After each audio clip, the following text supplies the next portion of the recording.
multiplying a polynomial by a monomial, section 8.6. So now we're moving into multiplication of polynomials. So we're going to use the distributive property to multiply one term over several terms joined by addition or subtraction. So this is the same distributive property we've been using when we have 3 times x plus 1, and we distribute the 3 and multiply and get 3x, and the 3 times the 1 to get 3. So notice that what we're doing is we're taking a coefficient, something in front, not a power, and we are distributing it over a polynomial with more than one term. So we're going to do this, times this, and times this. So I'm going to do one piece at a time here. Negative 2x squared times 3x squared. And then we have another negative, now if you want to write it as plus a negative, you can do that, times negative 7x, and another negative 2x squared times 10. So the first multiplication gets me negative 6. Remember, when we multiply a power times a power, we add the powers. Here we have a negative times a negative. That will give us a positive 14x cubed, x squared times x to the first. And here we have a negative times a positive 10. So we have a negative 20x squared. Okay, try this one on your own. Okay, I'm going to do it without rewriting everything and see if we can do it that way. 4x cubed times 2x to the fourth is 8x to the seventh. You notice that I am multiplying the coefficients, adding the powers. Distributing to the second term. Positive times a positive is a positive. 28 x to the fifth y. And now I have a positive times a negative, which gives me a negative 8 x cubed y squared. Okay, so that's multiplying a monomial over a polynomial. Sometimes you have to simplify after you've done your multiplication. And note that we have two problems here. There's a plus sign in the middle, not inside the parentheses, but in the middle. So I'm going to do this problem first and then add it to this problem. So again, distributing 24c squared d over the negative sign, negative 18, whoops, I forgot my c. I like to keep things in alphabetical order. So c d cubed plus, now I'm going to do this section, 15cd plus 3cd cubed. Now as I look down this line, I notice that there are two terms that have like variable pieces, so I need to combine those. 24c squared d, negative 18 plus 3 is negative 15cd cubed plus 15cd. Now I want you to go back and look at what I did. If any one of these pieces doesn't make sense to you, if you don't know how I got it, put a question mark by it so that you can ask it during class time. Okay, try this one on your own. Pause the video. Be a little bit careful because I put a subtraction sign in the middle, which makes your signs a little bit more complicated. Okay, let's see how you did. The beginning part is 12d squared plus 20d.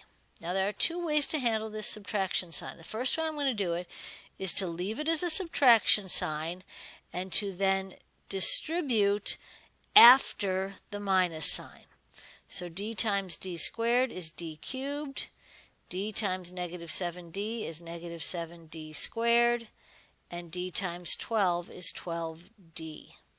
Then I have to distribute this. Remember, this is like multiplying by a negative 1. So I have 12d squared plus 20d. The other way to look at this is that if this is a minus sign, I can do my keep, change, flip. So I'm going to have negative d cubed plus 7d squared minus 12d. I need to look to see what needs to be combined. There's only one cubed term. I'm going to put it in the front. Notice that the negative sign goes with the term that comes after it. So that negative sign comes to the front with the d cubed. Then I'm going to look at my d squareds, plus 19d squared, and then at my d's, 20 minus 12 is 8d. Now I told you that there were two ways to look at this, so take a minute first and look at what we just did. Make sure you understand it. Again, if you don't, ask me questions in class. The second way is to take this negative d all as one piece. In other words, like this is plus a negative. So I'm going to distribute here 12d squared plus 20d. I'm going to distribute a negative d now. So negative times positive is negative d cubed. Negative times negative is positive. And negative times positive is negative. And then again, I would combine my like terms. The d cubed stands alone. Oops, the d squareds and the d's needed to be combined together. Okay? So the last thing that we want to do is what happens when we solve an equation with polynomials. So when you have an equation, when you have an equal sign and two sides, first, simplify each side of the equation if necessary. In other words, if you can distribute or combine like terms on one side alone, you're going to do that first. Second, we're going to move terms from one side to the other. We're going to move all the variable terms to one side and all the constants, remember the constants are just numbers, no variables with them, to the other side. Okay, so here's our equation. First, let's look at the left side.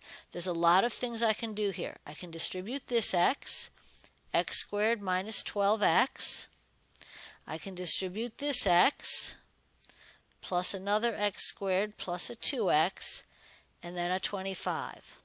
On this side, I can distribute my 2x. 2x squared plus 10x minus 15. Now on this side I have a little more work to do before I start moving things around, because I have these x squared terms are alike. I have these x terms that are alike. Negative 12 plus 2 is negative 10. And I have my constant, so that's all I can do so far on this side. This side, no like terms, so I'm going to just leave stuff the way it is. So now I've done step one. I've simplified each side. Now I'm going to move all my variables to one side and all my constants to the other. I like to finish up with x equals, so I'm going to move my variables to the left. I'm going to subtract the 2x squared, and I'm going to subtract the 10x. So 2x squared minus 2x squared is 0. Negative 10x minus another negative 10x is negative 20x. I still have my 25. That went away, and I still have my negative 15. Now I'm going to subtract 25 from both sides. So I have negative 20x equals negative 40. Divide by negative 20. And I get x equals 2. So we'll try another one of those together in class, but that's it for the video. Please be sure to go back and watch, because if you watch it a second time, things will make a little more sense.